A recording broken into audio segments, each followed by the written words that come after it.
In fact, under democratic conditions, a new class of people emerges, namely politicians whose profession it is to propose and promote law decrees and taxes designed to expropriate the property of some to the advantage of others, mostly, of course, to themselves. Moreover, owing to regularly recurring elections, the politicization of society never comes to an end, but is constantly reignited and continued.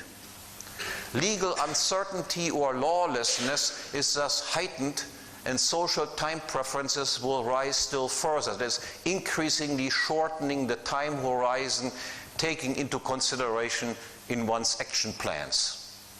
And in the process of political competition, that is, in the competition for the position of ultimate decision maker, such politicians and political parties will rise to the top who have the least moral scruples and the best skills as demagogues, that is, of proposing and propagating the most popular assortment of immoral and unlawful demands from a near unlimited supply of such demands on offer in public opinion.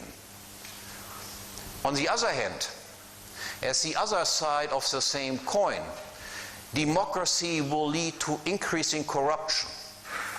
With open entry into the state, the resistance against state rule is reduced, and the size of the state will grow.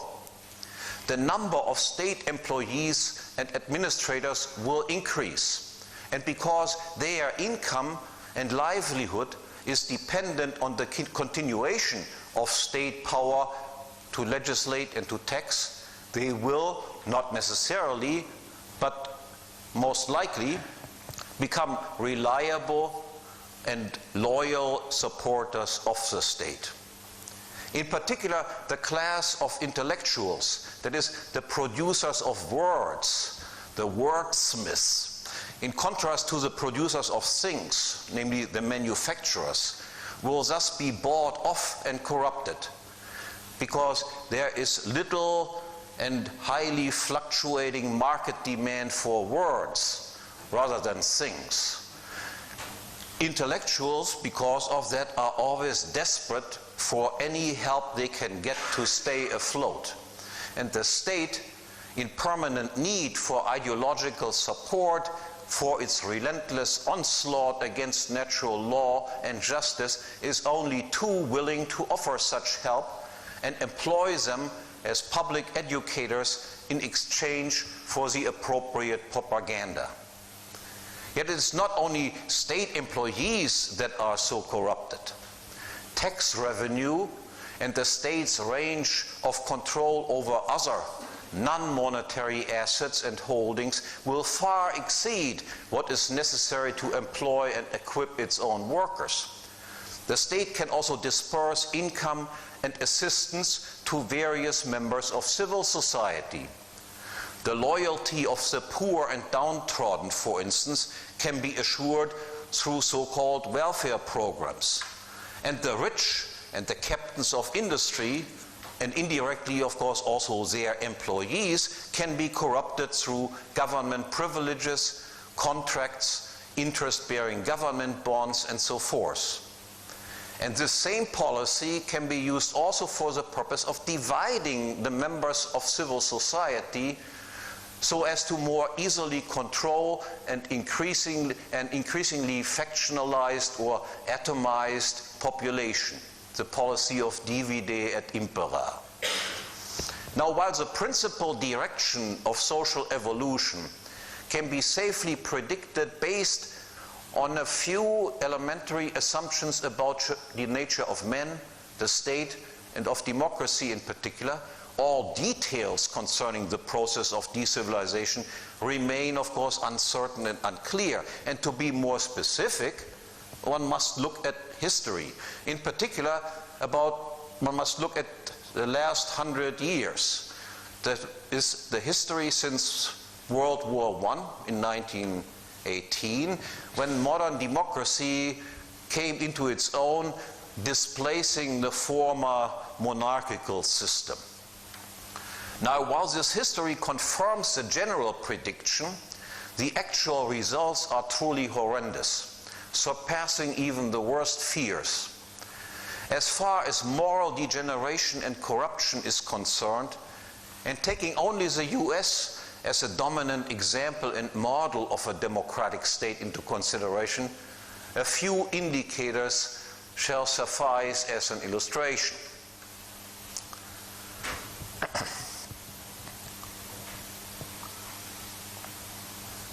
In the US, a code of federal regulations, that is, a document listing all government rules and regulations, did not exist at the beginning of the period that I'm looking at, from 1918 on, until 1937. By 1960, however, the Code of Federal Regulations had reached 22,877 pages, and by 2012, this code had swollen to a total of 174,545 pages, subdivided into 50 titles, regulating in minutest detail everything imaginable, from agriculture and aeronautics to transportation, wildlife, and fisheries. Whereas natural law is comprised of only 3 principles, namely self-ownership, original appropriation, and contractual property transfer from a prior to a later owner, then today, after 100 years of democracy, no aspect of production and consumption is left free and unregulated. As well, at the beginning of the period considered here, no more than a handful of federal crimes existed, concerning matters such as treason or the bribery of federal officials, while all normal crimes were defined and prosecuted by the individual states. By 1980, however, the number of federal crimes had already grown to about 3,000, and by 2007 it had reached 4,450. Criminalizing not just ever more non-tortious actions and victimless crimes, but increasingly also motives, thoughts, and speech. As a second indicator for the degree of corruption, it is revealing to contrast the total population number with the number of state dependents. Presently, and these are rough figures, presently the total population of the United States is about 320 million, or about 260 million if we subtract the number of people below age 18 and ineligible to vote. By contrast, the number of people wholly or mostly dependent for their livelihood on state funding includes the following. The number of state employees, all levels of government considered, is about 22 million. 46 million people receive food stamps in the United States. 66 million people are Social Security recipients. 8 million people receive unemployment insurance. Federal government spending alone on for-profit firms amounts to some $500 billion, which accounts, according to an estimate by Charles Murray, for about 22% of the American workforce, and that is roughly 36 million. And lastly, non-profit organizations and NGOs, which have an annual revenue of about 2 trillion and employ almost 12 million employees, receive about 1/3 of their funding from government, accounting for about another 3 million dependents. All of this brings us to a total of state dependents of about 181 million people. That is only 79 million people, or about 1/3 of the adult US population of 260 million.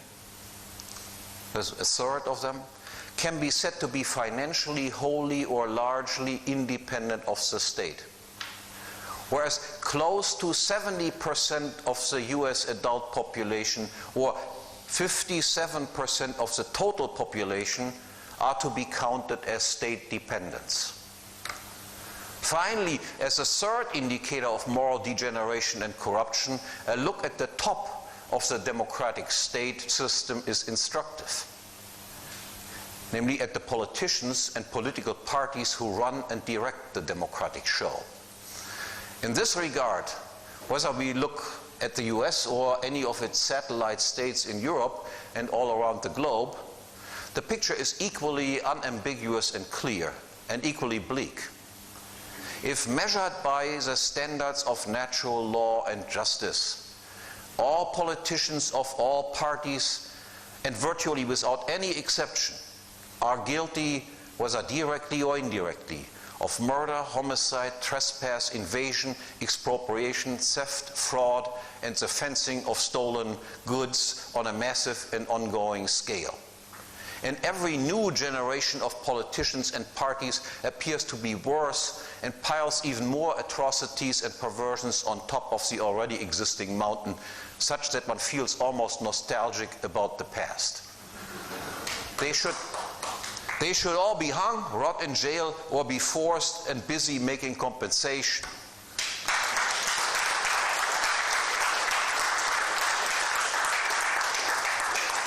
But instead, they parade around in public and bright daylight and proclaim themselves pompously, pretentiously, arrogantly, and self-righteously as saintly do-gooders, as good Samaritans, selfless public servants, benefactors, and saviors of mankind and human civilization. Assisted by a hired intelligentsia, they tell the public in endless loops and variations that, as in Alice's Wonderland, nothing is what it seems. I quote from that book, "When I use a word," Humpty Dumpty said in a rather a scornful tone, "it means just what I choose it to mean, neither more nor less. The question is," said Alice, "whether you can make words mean so many different things." "The question is," said Humpty Dumpty, "which is to be master, that's all."